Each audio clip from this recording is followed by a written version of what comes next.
Welcome to law chats Tamil. இந்த வீடியோவில் stages of crime பார்க்க போகிறோம். The stages of crime under the Bharatiya Nyaya Sanhita, அதாவது BNS act 2023.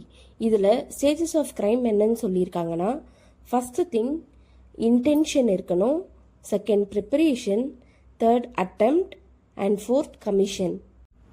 These stages represent the progression from a mental desire to commit a crime to the actual execution of the act. இப்போ இதில் சொல்லியிருக்கக்கூடிய இந்த 4 ஸ்டேஜஸும் நம்ம பண்ணியிருக்கணும் அப்படின்னா என்ன சொல்லியிருக்காங்க? progression from a mental desire to commit a crime. அதாவது ஒரு குற்றத்தை நம்ம செய்யணும் அப்படின்ற டைமில் நமக்கு தேவையான மன விருப்பத்திலிருந்து அந்த செயலை நம்ம செய்யணும். அதுதான் இங்கே மென்டல் டிசையர்னு சொல்லியிருக்காங்க. உண்மையாகவே நம்மளுக்கு மன ரீதியாக இந்த செயலை நம்ம செய்யணும், இந்த குற்றத்தை நம்ம பண்ணணும் அப்படின்ற அந்த தாட் ப்ராசஸ் நம்மளுக்கு இருக்கணும்னு சொல்லியிருக்காங்க. அதை தான் இங்கே mental desire to commit a crime to the actual execution of the act. Actual எக்ஸிக்யூஷன்னா என்ன? அதை செயல்படுத்துறது. உண்மையாகவே அந்த செயலை நம்ம செயல்படுத்துறது மூலியமா நம்ம கொண்டு வரக்கூடிய அந்த கிரைம், அந்த குற்றத்தை நம்ம பண்றோம் இல்லையா, அதுதான் இந்த இடத்துல actual execution of the act அப்படின்னு சொல்லியிருக்காங்க. இந்த பிஎன்எஸ் ஆக்ட்ல என்னென்ன ஸ்டேஜஸ் ஆஃப் கிரைம்னு ஃபர்ஸ்ட் நம்ம பார்த்தோம்னா, இன்டென்ஷன், அதாவது நோக்கம். This is the initial stage where a person forms a mental desire or plan to commit a crime. It involves the mens rea or guilty mind. அப்போ stages of கிரைம்ல இது என்னன்னு சொல்றாங்க? இன்டென்ஷனை. இதுதான் initial stage, இதுதான் ஆரம்ப நிலை. ஒரு குற்றத்தை புரியறதுக்கான ஃபர்ஸ்ட் அடியே இதுதான் அப்படின்னு சொல்றாங்க. அதை a person forms a mental desire. First நம்ம பார்த்தோம் இல்லையா, அவங்களுக்கு மன ரீதியா அவங்க நல்ல ஃபுல்ஃபில்லோட இந்த குற்றத்தை அவங்க பண்றதுக்கு ரெடியா இருக்காங்க அப்படின்ட்டு மன ரீதியா அவங்க ஃபர்ஸ்ட் ரெடி ஆயிராங்கல்ல, அதை இங்க மென்டல் டிசையர்னு சொல்றாங்க. அடுத்தது plan to commit a crime அப்படின்னா திட்டமிடும் ஆரம்ப கட்டமாகும். அதாவது ஸ்கெட்ச் போடுறது, பிளான் போடுறது, குரூப்பா சேர்ந்து பிளான் போடுறது, இந்த மாதிரி எது வேணா இருக்கலாம். அந்த மாதிரி பிளான்குள்ள கமிட் ஆகுறாங்கல்ல, ஃபர்ஸ்ட் என்ன ஆயிடுது, மனசுல ஆசை வந்துடுது, இந்த குற்றத்தை நம்ம பண்ணிடணும், நகையை திருடிடணும் அப்படின்னு சொல்லிட்டு நம்மளுக்கு ஃபர்ஸ்ட் ஒரு ஆசை வந்துடுது. அடுத்தது நம்ம ஃப்ரெண்டு கிட்ட நம்ம என்ன பண்றோம், இதை பத்தி நம்ம பிளான் போடுறோம். இதுதான் இந்த இடத்துல இனிஷியல் ஸ்டேஜ்ல நம்மளுக்கு ஒரு இன்டென்ஷன் இருக்கணும் அப்படின்றத சொல்றாங்க. புரியுதுங்களா? It involves the mens rea or guilty mind. அப்படின்னா என்னன்னு பார்க்கலாம். இப்போ மென்ஸ் ரியா அப்படின்றது ஆண்மை உணர்வு, அதே போல கில்ட்டி மைண்ட் அப்படின்றது குற்ற உணர்ச்சி அப்படின்னு சொல்லுவோம் இல்லையா, அதுதான். இப்போ இந்த இடத்துல உங்களுக்கு மென்சிரியானாவும் புரியல, ஆண்மை உணர்வு அப்படின்னாலும் புரியல. அப்படின்னா என்ன அப்படின்னு சொல்லி பார்த்துடலாம். இப்போ மென்சிரியா அப்படின்றது ஒண்ணுமே கிடையாது. இவ்வளோ நேரம் நம்ம மனசளவுல நம்மளுக்கு அந்த செயலை செய்யணும் அப்படின்னு தோணிட்டே இருக்கு இல்லையா, அதுதான் மென்டல் ஸ்டேட் ஆஃப் பர்சன். அவங்களோட மைண்டுக்குள்ள, அவங்க மனசுக்குள்ள திருடிடணும் அப்படின்னு ஒரு இன்டென்ஷனோ அந்த மாதிரியான ஸ்டேஜ் அவங்க மைண்டுக்குள்ள தோணிட்டே இருக்குல்ல, உள் மனசுல, அதுதான் மென்டல் ஸ்டேஜ் ஆஃப் பர்சன். அந்த மாதிரியான மென்டல் ஸ்டேட்ல இருக்காங்க இல்லையா, அதுதான் இங்க மென்சிரியான்னு சொல்றாங்க. அப்படி ஒன்ஸ் நம்மளுக்குள்ள மென்சிரியா இருக்கும் போதே அதுதான் இங்க என்னன்னு குறிப்பிடுறாங்கன்னா, கில்ட்டி மைண்ட், குற்ற உணர்ச்சியா இருக்கிறது, அந்த குற்றத்தை பண்ணிடணும் அப்படின்ற அந்த குற்ற உணர்ச்சியோட இருக்கிறது தான் இங்க கில்ட்டி மைண்ட் அப்படின்னு எக்ஸ்பிளைன் பண்றாங்க. அந்த மென்சிரியா அப்படின்றது ஒரு லீகல் டேர்ம். அதை லாட்டின்ல டிரான்ஸ்லேட் பண்ணும்போது அதோட பேர் என்னவா குறிப்பிடுறாங்கன்னா கில்ட்டி மைண்ட் அப்படின்னு சொல்றாங்க. அதுதான் it refers to the mental state of a person. மன ரீதியா அவங்க நினைக்கிறாங்க இல்லையா, அதுதான் இங்க mental state of a person at the time of, அந்த நேரத்துல கமிட்டிங் ஏ கிரைம், அந்த குற்ற செயல் செய்யும் போது. என்னத்துக்காக? ஒரு தப்பான விஷயத்துக்காகவோ இல்ல அன்லாஃபுல் ஆக்ட் பண்றதுக்காக அப்படின்னு சொல்லியிருக்காங்க. இப்ப அடுத்தது ப்ரிப்ரேஷன் அப்படின்ற ஸ்டேஜ். இதுதான் செகண்ட் ஸ்டேஜ். ஃபர்ஸ்ட் இன்டென்ஷன் இருக்கணும், ரெண்டாவது அந்த இன்டென்ஷனுக்கான ப்ரிப்ரேஷன் இருக்கணும்.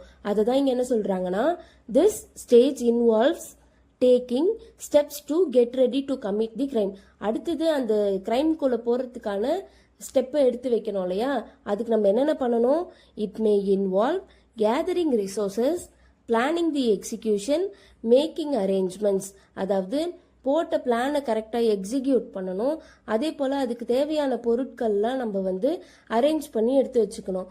அப்போ தானே நம்ம பிளானை கரெக்டாக எக்ஸிக்யூட் பண்ண முடியும். அதாவது இந்த மாதிரியான கட்டத்தில் தான் நம்ம ரொம்ப கரெக்டாக இருக்கணும் குற்றம் செய்யறதுக்கு அப்படியெல்லாம் பிளான் போடுவாங்கல்ல, டிவிலெலாம் பார்த்துருப்போம் இல்லையா. இதான் கரெக்டான டைம், அந்த டைமுக்குள்ளே கரெக்டாக வீட்டுக்குள்ளே போயிடணும், இந்த மாதிரியான ப்ரிப்ரேஷன் பிளான்ஸ் எல்லாம் போடுறாங்கல்ல, அதை தான் இந்த இடத்துல சொல்லியிருக்காங்க. It may involve gathering resource. அதுக்கான என்னென்ன ப்ராப்பர்ட்டிஸ் இருக்கோ அதெல்லாம் நம்ம சேர்த்து வைக்கிறது. அதே போல் பிளானிங் தி எக்ஸிக்யூஷன் அப்படின்னா செயல்படுத்துதலை திட்டமிடுவது. இப்போ நம்ம போட்ட பிளானை கரெக்டாக எக்ஸிக்யூட் பண்ணுறது, அதே மாதிரியே பண்ணுறது. அப்படி இல்லைன்னா மேக்கிங் அரேஞ்ச்மெண்ட்ஸ், அதுக்கான ஏற்பாடுகள்லாம் என்னமோ அதெல்லாம் முன்னாடியே வாங்கிட்டு வந்து வைக்கிறது, இந்த மாதிரியான விஷயங்கள் இருக்கும்ல, இதெல்லாம் தான் ப்ரிப்ரேஷன்னு சொல்லியிருக்காங்க. ப்ரிப்ரேஷன் விச் மீன்ஸ் என்ன? தயாரிப்பு. பொதுவாக போடுற பிளான் எல்லாமே எக்ஸிக்யூட் ஆகும், அதே மாதிரியே நடக்கும்னு நம்மளால சொல்ல முடியாது. ஸோ இது வந்து ஆப்ஷனல் தான், இதுக்கு வந்து ஜென்ரலாக பனிஷபிள் கிடையாதுன்னு சொல்லியிருக்காங்க. பட் ஒரு சில கேசஸில் தவிர்த்து மற்றபடி இந்த மாதிரி நம்ம பிளான் போடுறத வந்து எக்ஸிக்யூட் பண்ணுவோமான்னு நம்மளுக்கே சந்தேகம் தானே. ஸோ இது பனிஷபிள் கிடையாதுன்னு சொல்லியிருக்காங்க. அதை தான் இங்கே வைல் ஜென்ரலி நாட் பனிஷபிள், இது வந்து குற்றம் கிடையாது அப்படின்னு கருதுறாங்க. But the BNS criminalise certain act of preparation in specific cases.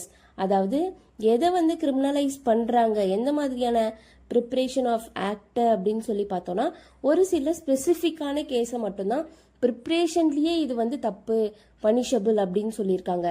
Such as those related to வேகிங் war, dacoity or theft with prior preparation. இதில் வேகிங் வார்னா என்ன?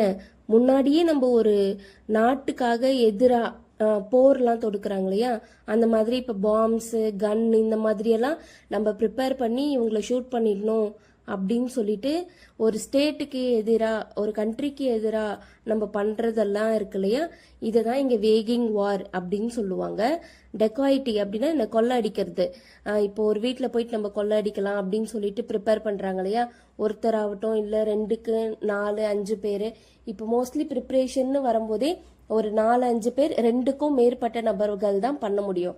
ஸோ இந்த இடத்துல டெகாய்டி, அப்படி இல்லைன்னா தெஃப்ட். இப்போ ஒருத்தவங்களோட செயினை வந்து ஸ்நாச் பண்ணும்பொழுது அதுக்கு தேவையான நைஃப் வாங்குறதாகட்டும், இல்லை அதுக்கு யூஸ் பண்ணக்கூடிய பைக், இந்த மாதிரி எல்லாமே வந்து ப்ரிப்ரேஷன் கீழே தான் வரும். ஸோ இந்த மாதிரியான ஸ்பெசிஃபிக்கான ப்ரிப்ரேஷனில் வரக்கூடிய இதெல்லாம் மட்டும்தான் பனிஷபிள்னு இந்த இடத்துல எக்ஸ்பிளைன் பண்ணியிருக்காங்க. மற்றபடி நார்மலாக வரக்கூடிய இந்த மாதிரியான ப்ரிப்ரேஷனுக்கெல்லாம் பனிஷபிள் கிடையாது. ஸ்பெசிஃபிக்காக இந்த மாதிரி இப்போ நான் டீகோட் பண்ணலையா, இங்கே இவங்க கொடுத்துருக்காங்கல்ல, இந்த மாதிரி ஸ்பெசிஃபிக் கேசஸில் இருக்கக்கூடிய ப்ரிப்ரேஷன் மட்டும்தான் வந்து பனிஷபிள்னு எக்ஸ்பிளைன் பண்ணியிருக்காங்க. அடுத்த ஸ்டேஜாக அட்டெம்ப்டை பார்க்க போகிறோம். This stage involves taking step towards the actual commission of the crime. இந்த இடத்துல தான் ஒரு குற்றத்துக்கான உண்மையான செயல்பாட்டையே நம்ம உருவாக்கி அந்த இடத்துல அப்ளை பண்ண போகிறோம். இதுதான் வந்து அட்டெம்ப்ட் பண்ணுறது தான் உண்மையான கிரைமில் நம்ம இன்வால்வ் ஆகிறதுக்கான ஒரு ஸ்டெப். இதுதான் வந்து மெயினான ஸ்டேஜ் அப்படின்னு சொல்கிறாங்க. அப்போ அவ்வளோதான், ஸ்டேஜஸ் முடிஞ்சிச்சு, அடுத்து பனிஷ்மெண்ட்டா அப்படின்னு கேட்டால் கிடையாது. இப்போ இதுலேயே என்ன சொல்லியிருக்காங்க? The actual commission of crime start ஆனாலும் but the crime is not completed, இன்னுமே இந்த குற்றம் வந்து முழுமை அடையவில்லை அப்படின்னு சொல்லியிருக்காங்க. The BNS has specific section addressing attempts. அட்டம்ஸுக்குன்னு ஒரு ஸ்பெசிஃபிக் செக்ஷன் இருக்கு அப்படின்னு சொல்றாங்க. அது என்னன்னா, such as section 109 attempt to murder, section 110 attempt to commit culpable homicide not amounting murder. இது எல்லாமே வந்து ஒரு முயற்சி தானே தவிர்த்து இன்னுமே நம்ம குற்றத்தை முழுமையா வந்து நம்ம பண்ணி முடிக்கல, கம்ப்ளீட் பண்ணி முடிக்கல. இது வந்து குற்றம் பண்றதுக்கான ஒரு முதல் படி. இதுதான் வந்து ஆக்சுவல் ஸ்டெப்னு ஃபர்ஸ்ட் பாயிண்ட்ல சொல்லியிருக்காங்க. Actual commission of the crime. இங்க தான் நம்ம குற்றத்துக்கான செயலை ஆரம்பிக்கிறோமே தவிர்த்து அந்த செயல் இன்னும் முழுமை அடையவில்லைன்னு சொல்லியிருக்காங்க. அதுக்கான பிரிவுகளா தான் இப்ப நான் சொன்னேன் இல்லையா. 109 என்னன்னா கொலை முயற்சி. கொலை பண்றதுக்கு நம்ம முயன்றிருக்கிறோம் இல்லையா, அதுதான் கொலை முயற்சின்னு சொல்றாங்க. Attempt to murder. அப்போ 110 அப்படின்னா என்னன்னா கொலைக்கு சமமானதல்லாத குற்றமற்ற கொலையை செய்ய முயற்சி போன்ற முயற்சிகளை கையாளும் குறிப்பிட்ட பிரிவுகளை பிஎன்எஸ் ஆக்ட் கொண்டிருக்குன்னு சொல்றாங்க. அடுத்தது ஸ்டேஜ் 4 கமிஷன், அதாவது ஆணையம், இல்லைன்னா அது சாதனை. சாதனை அப்படின்றத அக்கம்ப்ளிஷ்மெண்ட் அப்படின்னு சொல்லுவாங்க. This is the final stage. இதுதான் வந்து கடைசி குற்ற செயல்னு சொல்லியிருக்காங்க. Where the offender successfully carries out the criminal act and complete the crime. அதாவது முழுமையா குற்றவாளி அந்த குற்ற செயலை வெற்றிகரமா செய்து குற்றத்தை முடிக்கும் அந்த இறுதி கட்டம் இருக்கு இல்லையா, அதை தான் இங்க கமிஷன். இதுதான் வந்து இந்த ஸ்டேஜஸ் ஆஃப் கிரைமோட லாஸ்ட் ஸ்டேஜ் கமிஷன் அப்படின்னு சொல்றாங்க. அதே மாதிரி இவ்வளோ நேரம் சொன்னதுல வந்து நான் எக்ஸ் அண்ட் ஒய்ன்னு எக்ஸாம்பிளுக்கு சொல்லாம நம்ம பண்ண போறோம், இப்போ கொலை பண்ண போறோம், திருட போறோம்னு இந்த மாதிரி பேசினதுக்கு சாரி. நானே இப்பதான் ரியலைஸ் பண்ணேன். இப்போ அடுத்தது வந்து இவ்வளோ நேரம் பார்த்தது ஃபுல்லாக ஸ்டேஜஸ் ஆஃப் கிரைம் ஒரு நாலேஜ்க்காக பார்த்தோம். இப்போ நம்ம இதவே வந்து எக்ஸாமில் ஸ்டேஜஸ் ஆஃப் கிரைம்னு கேட்டு எழுதும் போது அது கூடவே வந்து ஸ்பெசிஃபிக் செக்ஷன் ரிலவெண்ட் செக்ஷனும் சேர்த்து நம்ம எழுதணும்னா நம்மளுக்கு வந்து கொஞ்சம் பேப்பரும் ஃபில் ஆன மாதிரி இருக்கும், எக்ஸ்ட்ரா மார்க்ஸும் கிடைக்கிற மாதிரி இருக்கும். இப்போ அதுக்காக sections relevant to the stages of criminal in BNS அப்படின்னு சொல்லிட்டு ஒரு சைட் ஹெட்டிங் மாதிரி போட்டு சப்டாபிக் மாதிரி போட்டு அதுக்கு கீழே இப்போ இந்த 4 ஸ்டேஜஸ் பார்த்தோம் இல்லையா, அதை இன்க்ளூட் பண்ணி என்னென்ன செக்ஷன்ஸ் இருக்கு அப்படின்னு சொல்லி கொஞ்சம் வேரியேஷன் காமிச்சு எழுதணும்னா நிறைய மார்க்ஸ் கிடைக்கும். ஃபர்ஸ்ட் வந்து செக்ஷன் 62. இது வந்து general provision for attempt in the absence of specific section. இது வந்து அட்டெம்ப்டுக்கான செக்ஷனா சொல்றாங்க. அடுத்தது செக்ஷன் 109 அண்ட் 110 நம்ம முன்னாடியே பார்த்தோம் இல்லையா. Address attempt to commit specific offence like மர்டருக்காகவும் கல்பபிள் ஹோமிசைட்காகவும் பார்த்துருந்தோம் இல்லையா. அதுக்காக நீங்க அட்டெம்ப்ட் எழுதுறதுக்கு கீழே இந்த செக்ஷனை அது கூட ரிலவெண்ட் பண்ணி எழுதிடுங்க.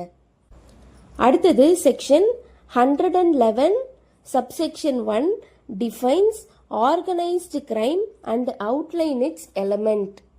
இது ஒன்றும் இல்லை, அந்த ஒழுங்கமைக்கப்பட்ட குற்றங்கள்னு சொல்லிட்டு ஒரு சில ஆர்கனைஸ்டு கிரைம்ஸ் எல்லாம் இருக்கும், அதுவும் அதனுடைய எலமெண்ட்ஸும் தான் அப்படின்னு சொல்லியிருக்காங்க. அடுத்தது section 179 180 181 and 182 criminalise making selling R possessing instrument for counterfeiting coins or stamps highlighting specific act of preparation that are punishable. இப்போ படிக்கும் போதே நீங்க தெரிஞ்சிருக்கும் இது வந்து எதுக்கு கீழே எழுதணும்னு சொல்லிட்டு. ப்ரிப்ரேஷன் தயாரிப்புன்னு சொல்லிட்டு ஒரு செகண்ட் ஸ்டேஜ் ஒன்று பார்த்தோம் இல்லையா, அங்க எழுதிட்டு அதுக்கு கீழே நீங்க வந்து இந்த செக்ஷன்ஸையும் இன்க்ளூட் பண்ணி எழுதுங்க. அடுத்தது section 307 deal with theft after preparation for causing death, hurt or restrain in order to commit theft. அப்போ இதை வந்து கமிஷன் நம்ம 4th ஸ்டேஜ் பார்த்தோம்ல, அந்த கமிஷன் கீழே இந்த கமிட்டிங் தெஃப்ட் எழுதணும். அடுத்தது ப்ரிப்ரேஷன் கீழே section 310 subsection 4 and 5 address and assembly for the purpose of committing dacoity. அதாவது ஒரு கூடுகை மாதிரி அசம்பிளி போடுறது இந்த மாதிரி எல்லாம் பண்றோம் இல்லையா, இதெல்லாம் ஒரு ப்ரிப்ரேஷன் கீழே வருது. அடுத்தது section 106 deal with causing death by negligence where the force is on the negligent act itself rather than the intention show causing strict liability. இதை வந்து இன்டென்ஷனுக்கு கீழே எழுதணும். அடுத்தது செக்ஷன் 351 இருந்து என்ன சொல்லியிருக்காங்கன்னா covers criminal intimidation insult annoyance defamation எக்ஸெட்ரான்னு சொல்லியிருக்காங்க. இப்போ இதில் கிரிமினல் இன்டிமிடேஷன்னா என்ன, குற்றவியல் மிரட்டுறாங்கல்ல அது. இன்சல்ட்னா அவமதிப்பு, அனாயன்ஸ்னா எரிச்சல் ஊட்டுற மாதிரியான விஷயங்கள் பண்றாங்க இல்லையா, ஆக்ட் இதெல்லாமே தான். அடுத்தது அவதூறு, அதாவது டிஃபமேஷன்ன்றது ஒருத்தவங்களை தப்பா பேசுறது, அசிங்கமா பேசுறது, எழுதுறது, இந்த மாதிரியான விஷயங்கள்லாம் பண்றாங்க இல்லையா, இதெல்லாம் தான் வந்து டிஃபமேஷன். இதெல்லாம் அட்டெம்ப்ட் கீழே எழுதுங்க. அடுத்தது கன்க்ளூஷன் பார்த்துடலாம். The stages of crime are crucial in determining the extent of criminal liability. என்னதான் வந்து குற்றத்தினோட நிலைகள் வந்து முக்கியமானதாகவே இருந்தாலும் கூட, while mere intention is not punishable, நோக்கம் அப்படின்றது ஒரு தண்டனைக்குரிய விஷயம்னே இல்லைன்னு இவ்வளோ நேரம் இதில் சொல்லியிருந்தாங்க.